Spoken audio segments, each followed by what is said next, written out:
Hello all you beautiful people and welcome back to the channel. It has been a while since I have uploaded a video and I hope y'all missed me.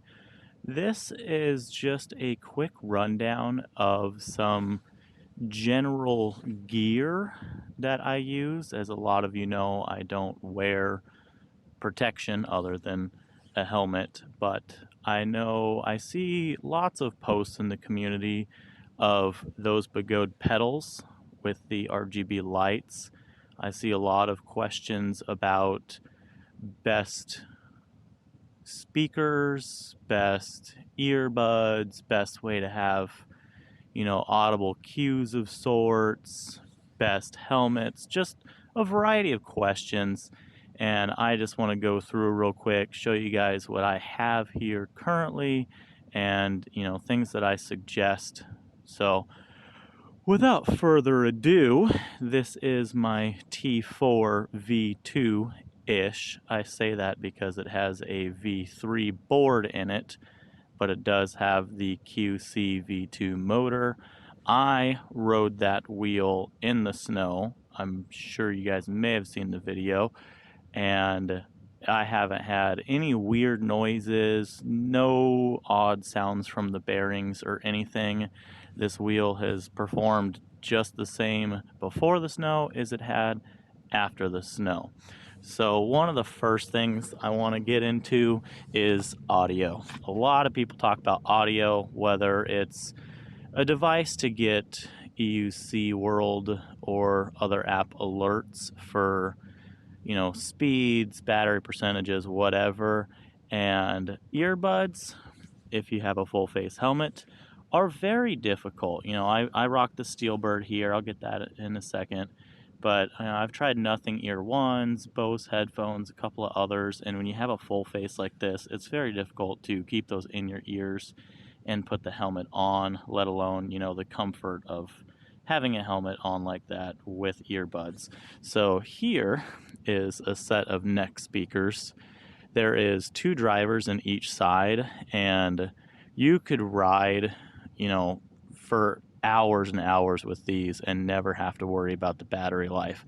They don't feel like they weigh much. You hardly even notice wearing them, and the audio actually gets pretty loud. There's controls on the side and the top to turn it on or change songs or adjust volume or even stop and play music or answer phone calls. I have done 30 plus miles an hour on this wheel here, as well as my S22, rocking these with a full face helmet, and I've never had a problem not hearing my audio cues or my music through these.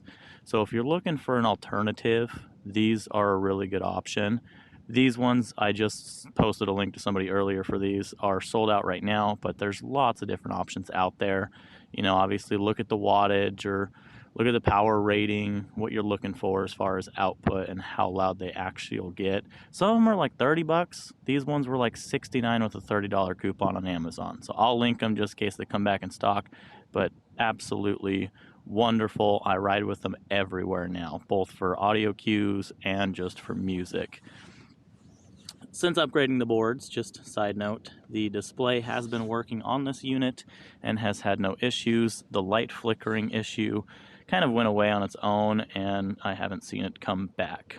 So next thing to get into real quick, the Begode acrylic pedals with the lights in them.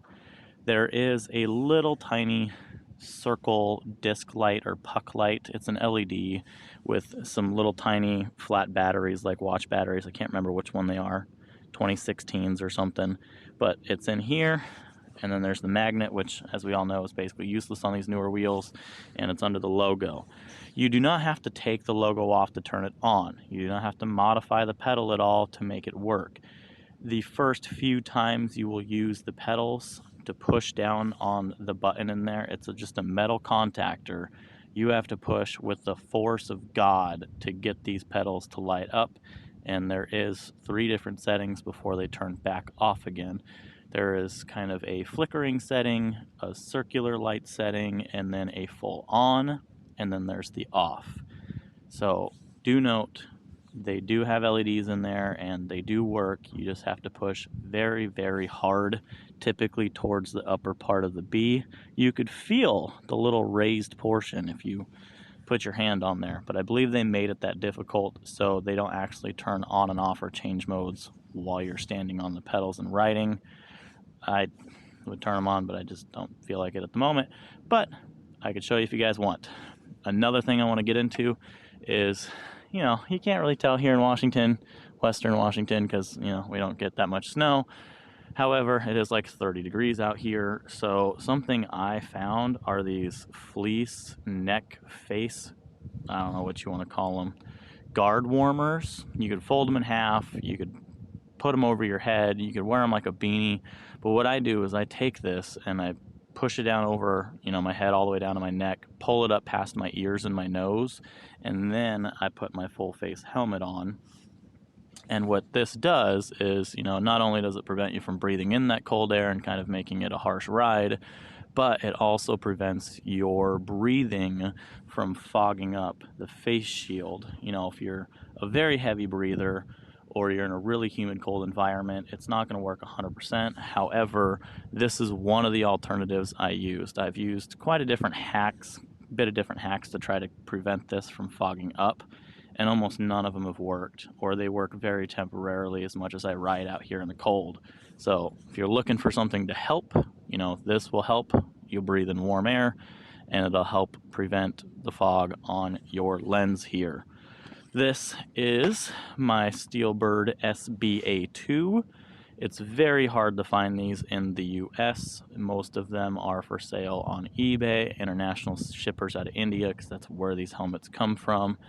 I know they don't have as highly rated ratings as some other helmets out there. However, for a general purpose full face helmet, these things come with a variety of different shields, which is very nice, from, you know, different chromatic ones to the night vision ones, which are a yellow lens to help enhance, you know, brightness at night, to just the standard clear lenses. They do have a seal all the way around them. I have ridden in the rain quite a bit and they work very well.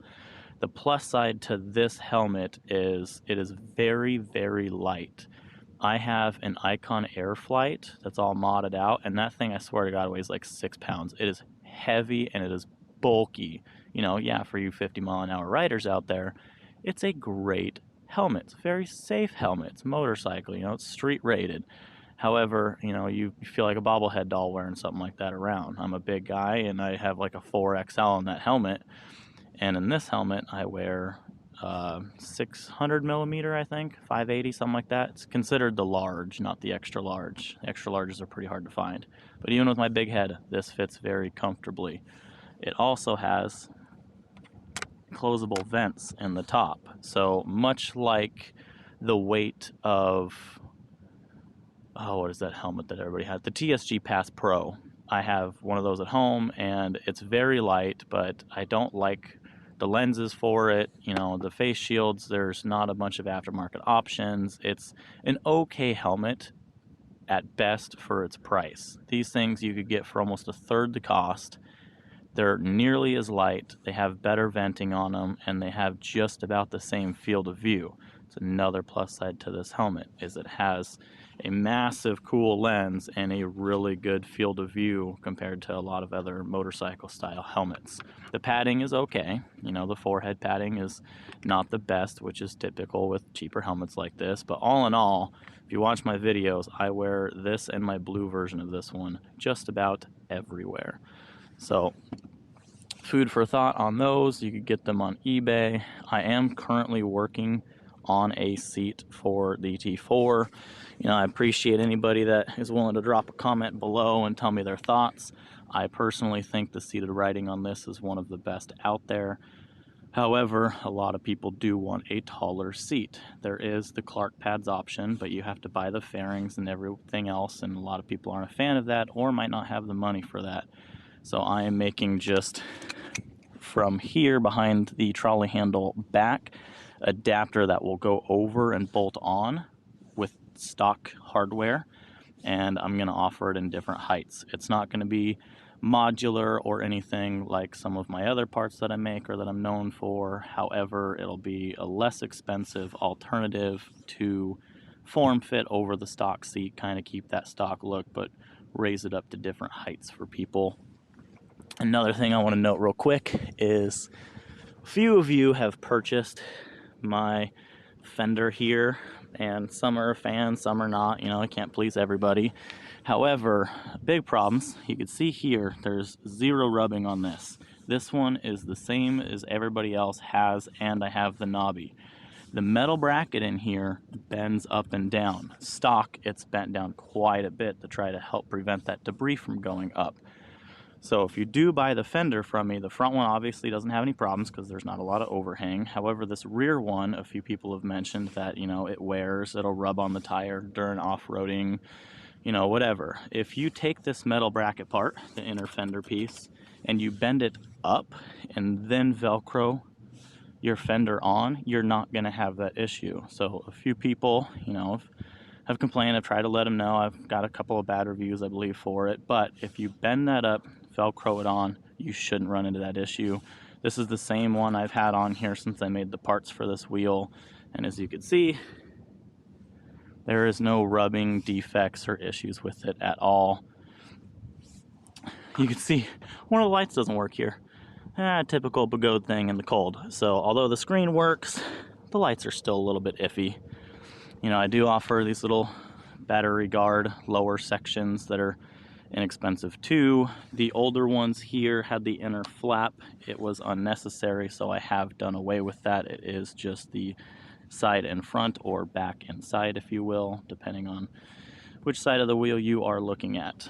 So just a few things.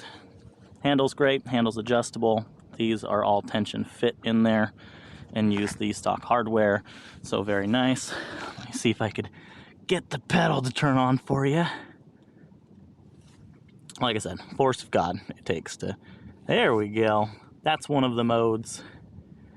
And if you push hard enough in the right spot, you will get through the modes. So once you have done that quite a few times, it does get much, much easier over time. So food for thought on that. These pedals are actually fantastic. I love them to death. I would put them on all my wheels if I was made out of money. So to get them to light up, use your force of ungodly nature like you're saving a child from a burning bus, and then over time, it'll be quite easy.